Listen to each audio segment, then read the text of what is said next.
Hello everyone. तो कैसे हो आप सब। मैं हूँ सोनी, आपकी story teller. So I hope आप सब लोग बहुत अच्छे होंगे। सब लोग कमेंट्स करना, बहुत सारे कमेंट्स चाहिए मुझे आपके। ओके एंड हाँ, जब भी वो मुर्गा पार्टी होगी जो जो खाता है, तो सबको मेरी तरफ से सादर आमंत्रित है सब लोग। ओके, आपके बिना मैं कभी कोई खुशियाँ नहीं मनाऊंगी यार, मेरी सारी खुशियाँ आपके नाम है। ओके सो आते हैं सीधा स्टोरी पे। इसके एक रोक का एपिसोड 44 इन पार्ट 2। पिछला पार्ट कुछ ज़्यादा ही बड़ा हो गया था, आई नो वेरी वेल। सो सीधा स्टोरी पे आएंगे, और उससे पहले मुझे भी आप लोगों से बहुत सारी बातें करनी थी, बहुत सारी। अब से होगा ना, आप लोग कुछ भी बोलोगे, कुछ भी बोलना हो आप बोल दीजिएगा। ओके, और जो भी चीज़ें मुझे अच्छी लगेंगी ना, नेक्स्ट डे उसी टॉपिक पे बात की जाएगी। ये आइडिया कैसा है? मुझे लगता है सही है। सो सीधा स्टोरी पे आते हैं, और बाकी कुछ भी नहीं। ओके, कोई कल कह रहा था कि हाँ, ये टाइमिंग कुछ ज़्यादा नहीं हो गई, लगता है आप रिकॉर्ड करते करते थक गए हो। सच में यार, मुझे भी लगा कल कुछ ज़्यादा ही हो गया था, है ना। आइंदा मैं टाइमिंग कम करूँगी।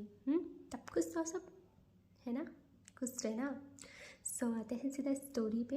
पिछले पार्ट में हमने देखा था कि भाई वेदिका हो चुकी थी सन की, पूरी की पूरी सन की। वो हीर को पकड़े उससे अपने और करीब करके किसी कर रही थी। जस्ट लाइक कि तुम मेरी हो, जस्ट लाइक कि तुम मेरी हो, और मैं तुम्हें कहीं जाने दूंगी नहीं। तुम चाहो ना चाहो तुम मेरे पास से रहोगी। यहाँ साक्षी डोर को तोड़ के अंदर आती है और हीर से वेदिका को गुस्से में हटा लेती है। वेदिका जा टकराती है मिरर से, बट इसका गुस्सा वो अगेन हीर पे झपकती है कि मैं तुम्हें तो जाने नहीं दूंगी। यहाँ साक्षी वेदिका को पीछे से उसके टमी से ग्रैब करती है, पकड़ लेती है और कहती है, आंटी जी और पिया, आप हीर को यहाँ से ले जाइए। हीर जो न जाने किस हाल में सांस ले रही थी, उसकी एक नज़र जाती है वेदिका पे, जो साक्षी के हाथों पर मार रही थी। पागलों की तरह कह रही थी कि मुझे छोड़ साक्षी, वरना मैं तुम्हें ही मार डालूंगी। और तुम सुन लो हीर, मैं तुम्हें तो जाने नहीं दूंगी। अगर एक भी कदम रूम से निकाला तो मैं तुम्हारे साथ साथ सब कुछ तबाह कर दूंगी। और वो लाइक बौखला जाते हैं ना, बौखला गई थी यार। और उस शैतान से बचाने के लिए वेदिका की माँ और पिया हीर को रूम से बाहर ले जाते हैं। अब हीर बस इतना कह पाती है कि पिया मुझे यहाँ से ले चल, मैं यहाँ एक भी पल और ठहरी तो मैं मर जाऊँगी। उससे वो चकाचौंध वो महल भी घुटन दे रहा था। उससे लगा जैसे उस महल की हर एक इमारत खड़ी करने में न जाने कितने मासूमों की सांसें बिछी हुई हैं। यहाँ वेदिका की माँ को साक्षी कहती भी है कि आंटी जी हम चले जाएंगे, आप ना आओ। लेकिन वो कैसे छोड़ पाती हीर को इस हाल में। वो कहती है, नहीं बच्चा, मैं भी जाऊँगी। हीर को पहले हॉस्पिटल ले जाते हैं। रात भी इतनी हो गई थी तो दो जवान लड़कियों को वो कैसे अकेले जाने देती। और वो लोग कार में बैठ के हॉस्पिटल जाते हैं। न जाने किस साल में ये लोग हॉस्पिटल में पहुँचे थे और चेकअप कराते हैं। हीर को ग्लूकोज चढ़ाया जाता है। यहाँ हमें दिखाते हैं वेदिका को, जो हीर के जाते ही साक्षी को ही मारने लगती है।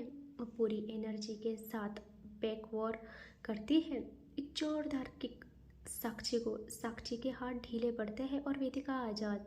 यहाँ वेदिका अगेन पीछे मुड़ती है, उसे बहुत गुस्सा था, और अगेन एक पंच साक्षी की ओर करती है। और साक्षी सेकंड के हिसाब से वेदिका को फाइट बैक करके एक पंच करती है। बट कसम से जो दोनों में लड़ाई होती है बराबर की टक्कर थी। यहाँ लास्ट एक किक करती है वेदिका साक्षी को, और साक्षी पीछे दीवार पे इस कदर छपती है कि क्या ही बोलूँ। और वेदिका ऐसे ही फिंगर पॉइंट करके कहती है कि तुझे क्या लगता है मैं उससे जाने दूंगी? मैं उससे क्या, उसके खानदान को भी कैद कर लूँगी। और वो मेरी है, उसकी खुशी, उसकी दुख, उसकी हर सांस पे मेरा हक है। आइंदा मेरे रास्ते में आई चाहे वो कोई भी हो, मैं उससे मिट्टी में मिला दूंगी, समझी तू?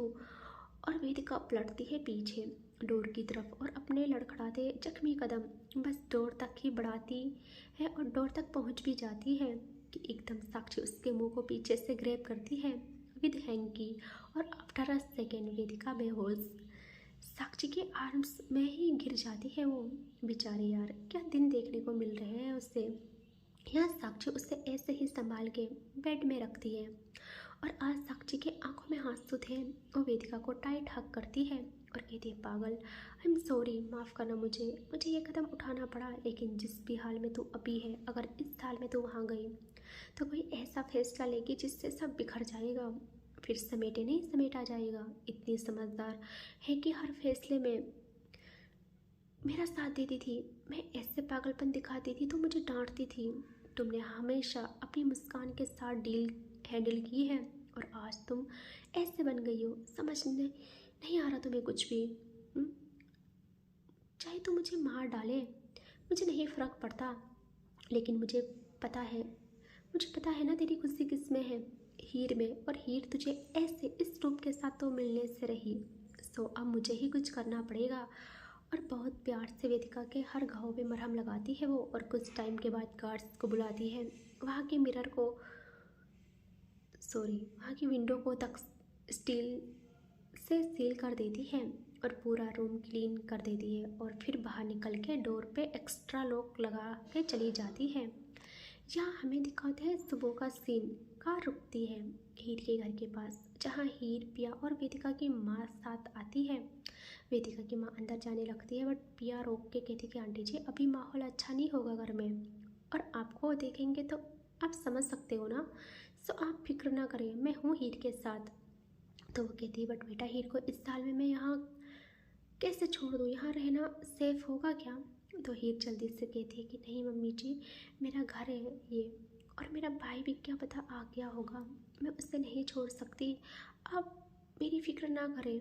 और वो क्या कहती है, वो हीर का माथा चूमती है और कहती है कि मुझे माफ़ करना बेटा, मैं विवश हूँ, लेकिन याद रखना एक बात, मेरे घर की लक्ष्मी तुम ही थी, तुम ही हो और तुम ही रहोगी। उसकी बात पे हीर कुछ जवाब नहीं देती और ये लोग घर में आ जाते हैं। जैसे डोर ओपन होता है, वहाँ थी ईसा हीर को देखती है और कहती है, वाओ, इतने दिनों में लौटना हो रहा है। कहाँ थी? उस घर में तो नहीं थी। या फिर ये बोलो ना, उनके महल की चकाचौंध ने उनके बिस्तर से उठने की इजाज़त नहीं दी तुम्हें। हीर की आंखों में आंसू आते हैं, वो बस ईसा को देखती रहती है। या पिया कहती है, इनफ ईसा, क्या बक रही हो तुम, जानती हो हीर कैसी है फिर भी, और तुम्हें दिख नहीं रहा उसकी हालत, हॉस्पिटल थे हम, समझी, एक भी बार तुमने आके देखा, एक फ़ोन तक नहीं हुआ तुमसे, बस किरदार पे उंगली उठाओ, तुमसे ये उम्मीद नहीं थी। उसे पता नहीं था कि ईशा भी वेदिका को प्यार करती है। यहाँ ईशा कहती है, ओह, किरदार पे उंगली उठाओ, और मैं और क्या कहा तुमने? मैं इसे जानती हूँ। हाँ, पहले तक तो नहीं जानती थी, लेकिन अब बखूबी जान गई हूँ। ऐसा किरदार जो अपनी ही बहन के प्यार के साथ बिस्तर में लिपटी पड़ी मिलती है। हीर की आंखें बंद हो जाती है, शब्द उसके दिल में ही दफन हो जाते हैं। यहाँ पिया को बहुत गुस्सा आता है। वो कहती है, क्या बक रही हो ईशा, पागल हो गई हो क्या? और आयता हीर के लिए मेरे सामने ये शब्द मत बोलना, और किसी किसी का भी प्यार हो, किसके प्यार की बात कर रही हो? किसका प्यार छीना है उसने? वो तो त्याग की देवी है, अपनी गुस्सा ही दूसरों पे लुटा देती है। खैर, तुम और तुम्हारी माँ कभी ये नहीं सोचेंगे, हटो सामने से, हीर को आराम की नीड है। और वो हीर को ले जाती। यहाँ ईसा एकदम इनके सामने अगेन आके कहते, किसी का प्यार नहीं छीना, अरे मेरा छीना है इसने। मैं कितनी गुस्सी, कितनी ज़्यादा इसके पास, इसकी गोदी में सर रखे खुशी के आंसू बहाए हैं मैंने। पिया कंफ्यूज, वो कहती, क्या, किसके लिए? मैं समझी नहीं। ईसा कहती, वेदिका के लिए। और पिया शॉक्ड, वो देखती है एक नज़र हीर को, जो बस रोए जा रही थी। वो तो अधमरी हाल में थी यार, बस एक जिंदा लाश जो सांस ले रही थी। यहाँ ईसा कहती है, सुना तुमने, मेरी वेदिका इसने मुझसे छीन ली है। मैंने क्या नहीं किया इसके लिए बचपन से अभी तक, और इसने मुझसे मेरा प्यार ही छीन लिया। और वो एकदम हीर के शोल्डर से उसे पकड़ के कहती है, मुझे जवाब चाहिए, क्या क्या मिला तुम्हें ऐसा करके? क्या मिला मुझसे मेरी सारी खुशियाँ छीन के? और मैं यहाँ एक भी पल चैन से नहीं हूँ, और तुम मेरे ही प्यार के साथ उसके बिस्तर को सजा रही हो। अरे, अगर इतना ही शौक था तो मैं रोकती नहीं तुझे। उनकी और मेरी शादी, उनकी और मेरी शादी के बाद अगर वो चाहते तो आ सकती थी तू, उनके पास रात को जमींदारों की शान में वैसे भी ये सब आम बात है। और उसका इतना कहना था कि एक जोरदार थप्पड़ पड़ता है ईसा को, पता किससे? पिया से। और ईसा पीछे लड़खड़ा जाती है, उसके हाथ उसके गाल पे आ जाती है, आंखों से आंसू नहीं ज्वालामुखी फूट पड़ती है।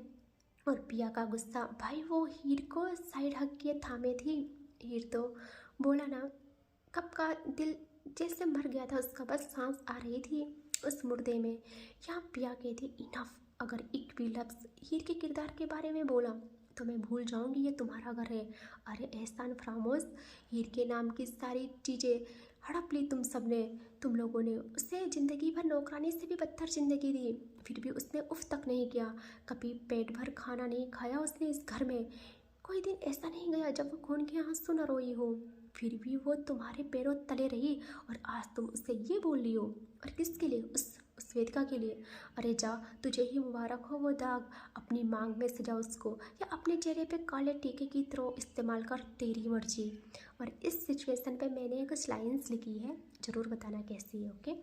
तो पिया कहती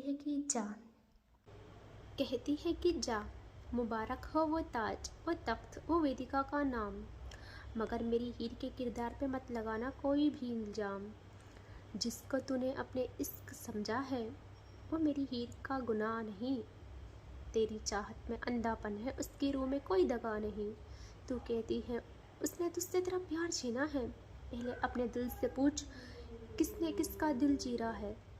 वो जिसे तू गंदी कह रही है वो मेरी हीर है, पाक है। और जिसे तू मोहब्बत का ताज समझ रही है, उसी के हाथों मेरी हीर का दिल आज भी चाक है। तेरी वेदिका ने वफा के नाम पे जो खेल रचाया है, मेरी हीर के हिस्से में बस दर्द और बेसुकूनी लाया है।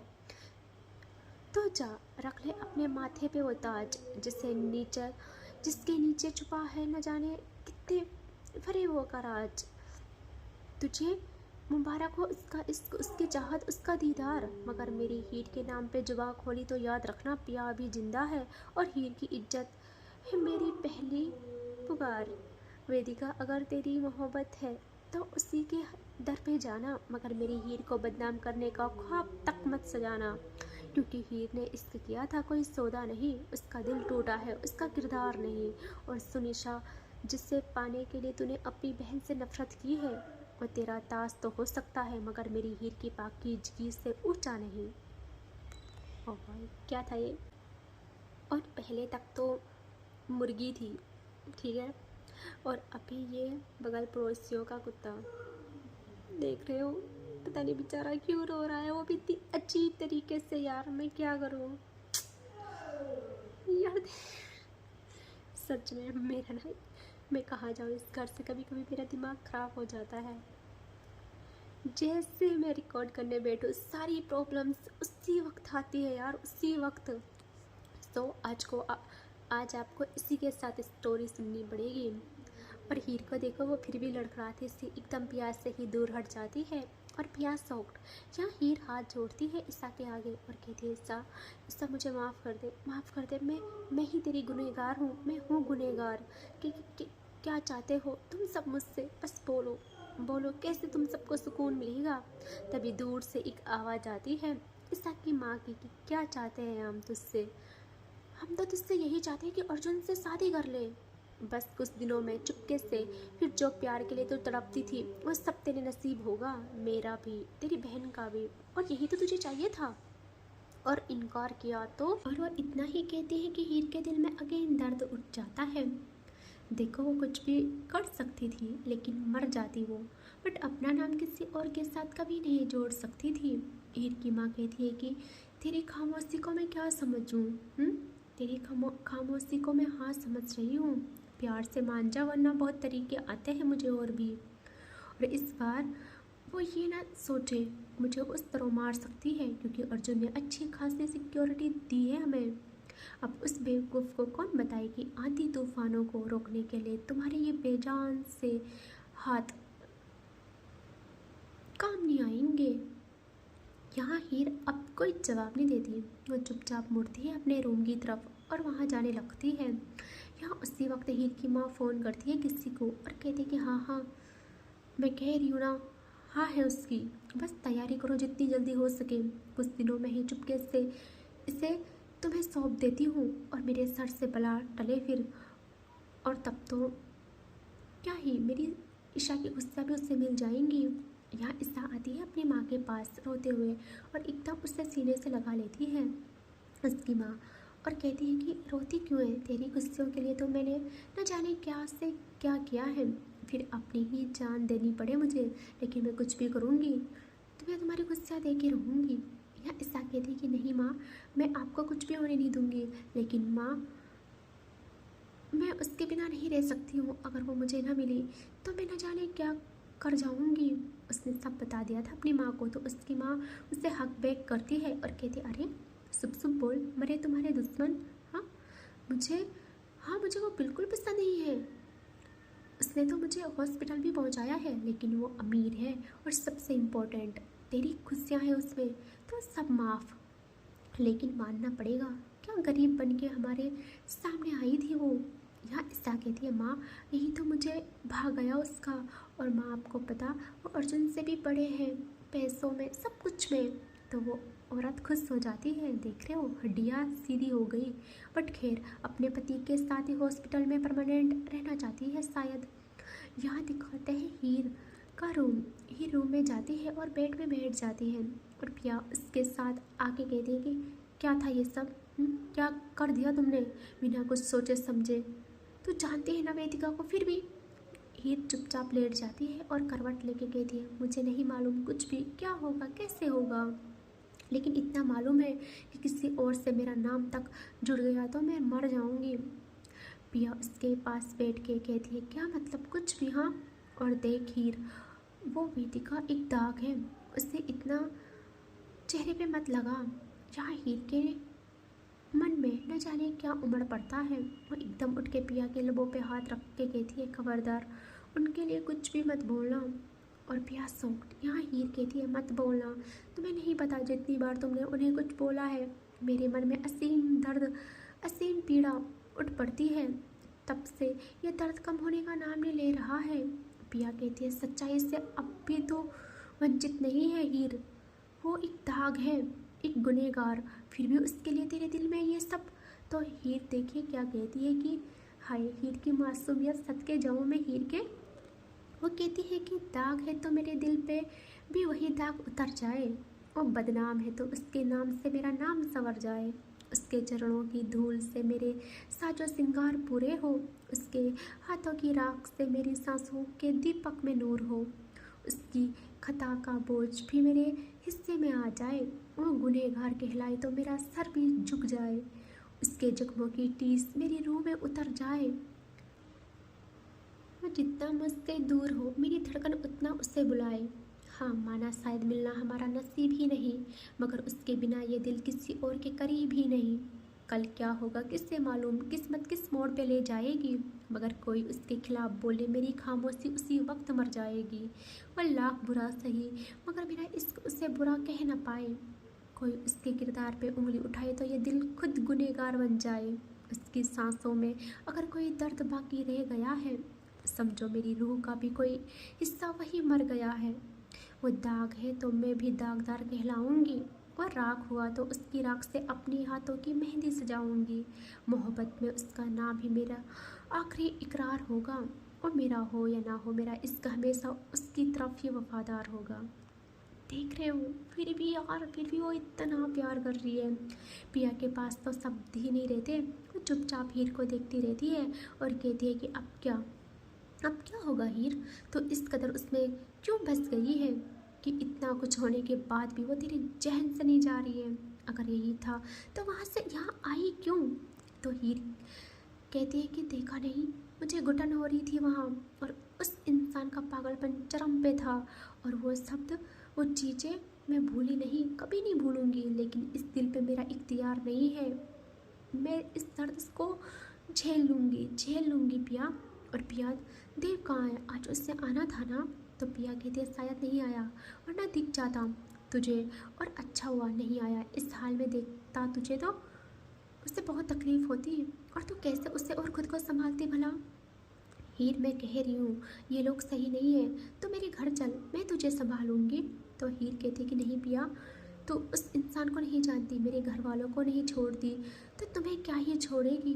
बस मेरी वजह से अब किसी को नुकसान ना हो। मैं भी कुछ सोचती हूँ, क्या करूँ खुद का। बस देव का ध्यान रखना, बुआ से कहो कि उसे अपने पास रखे कुछ दिन और मुझ पे एहसान कर ले। तो पिया कहती एहसान की क्या बात है उसमें पागल, और मैं हूँ ना तेरे साथ जब तक तू सही नहीं होती, और उसका क्या भरोसा कब कहाँ से आ जाए। और हमें दिखाते हैं वेदिका को जिसकी नींद धीरे से खुलती है और वह देखती है खुद को उस रूम में। वेदिका एकदम उठ गई, बहुत तेज चिल्लाती है कि हीर। और फिर ना वो हीर तुम कहाँ हो ये कहते हुए ना भाग के डोर की तरफ आती है और डोर खोलना शुरू करती है। अगेन हाँ, लेकिन डोर पे इस कदर सिक्योरिटी लग गई थी कि भाई नहीं टूटता वो, और वो बहुत कोशिश करती है तोड़ने की, और उससे पता था। वो जोरों से डोर पीटते हुए कहती कि साक्षी मैं तुम्हें जिंदा नहीं छोड़ूंगी, ओपन द डोर।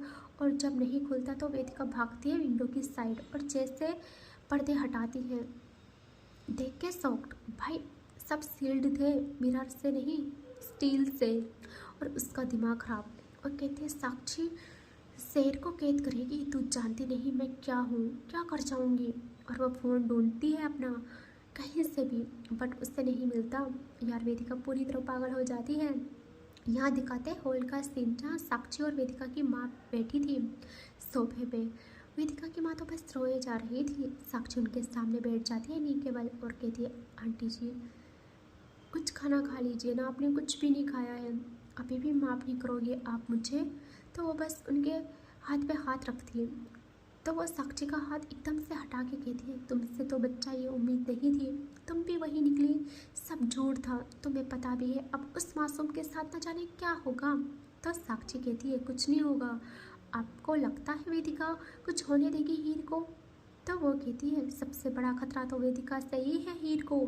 साक्षी कहती है आंटी जी ये आप कह रही हो, आप शायद अपनी ही बेटी को नहीं जानती हैं।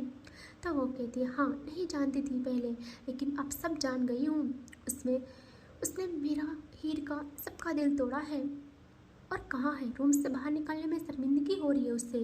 किस कदर उसने बिहेव किया है आज हीर के साथ। कोई इतना पागल कैसे हो सकता है, वो इंसान है जानवर नहीं जिसे वो खींच खाच के अपने पास रख रही थी। अब हुआ उसका पागलपन शांत। तो साक्षी कहती है पहली बात आप भी जानती है उसके मन में बचपन से क्या खुमार चल रहा है, किस कदर उसका किरदार ऐसे बन गया है। तो वो कहती है लेकिन उसे बीते 20 साल हो गए हैं, क्यों गड़े हुए मुर्दे उखाड़ना है। तो साक्षी कहती है आपने हमेशा यही जवाब दिया, आपसे हमेशा उसे यही जवाब मिला है, शायद इसीलिए वो आपसे दूर हो गई है। रही बात उसकी, तो कैद किया है मैंने उससे ऊपर सुबह से, अभी देखो रात होने वाली है। तो वो जैसे सुनती है उनकी ममता जाग जाती है। वो घबरा के उठती है और कहती कि क्या कहा तुमने कि कैद, और एकदम उठ के ऊपर जाने को होती है। साक्षी उनके पीछे भाग के कहती है आंटी जी डोर मत खोलना प्लीज़, आप नहीं समझ सकती वो क्या करेगी। यहाँ वो नहीं रुकती, अपने ममता के वश पागल हुए जल्दी से डोर पे जाके खोलने लगती है। साक्षी कहते हैं आंटी जी नहीं, आप ऐसा नहीं करोगे। तो वो कहते तुम्हें मेरी सौगंध है साक्षी, मुझे मत रोकना, मेरी बच्ची सुबह से जानवरों की तरह वहाँ पड़ी है। और साक्षी तो क्या करे, उसे कुछ समझ नहीं आता। वो एक पल में गुस्सा और एक पल में ममता के चरम पे चली जा रही थी। यार वेदिका की माँ होता है यार, अपने बच्चे चाहे कुछ भी करें, कुछ भी करें, तब भी मम्मी लोग तो बच्चों को प्यार करती है, मेरी मम्मा तो करती है यार। मैं कुछ भी कर लूँ कुछ भी नहीं बोलती, मेरे घर में कोई भी मुझे कुछ नहीं बोलता है यार सच में। सो वो ना दरवाज़ा खोल देती है, और साक्षी पहले से रेडी थी। वो सब गार्ड्स को कहती कि तैनात रहना, बस शेर निकलने वाला है पिंजरे से बाहर, एंड जो शिकार करेगा ना पता नहीं क्या ही करेगी। सो इसके आगे देखेंगे नेक्स्ट पार्ट में, ठीक है। Take care, bye bye. I know मैंने प्रॉमिस किया था कि मैं नेक्स्ट पार्ट बहुत अच्छा खासा दूँगी, लेकिन आप जानते हो ना, पता नहीं कुत्ता भी मर गया यार, पता नहीं सब पागल हो गए हैं, कोई भी मुझे रिकॉर्ड करने नहीं दे रहा है, समझ रहे हो। और एक तो मैं इस रूम में आ गई हूँ, इस रूम में सारी आवाज़ें गूंज रही है। खैर, आप सब लोग ध्यान रखना अपना। Take care, bye bye.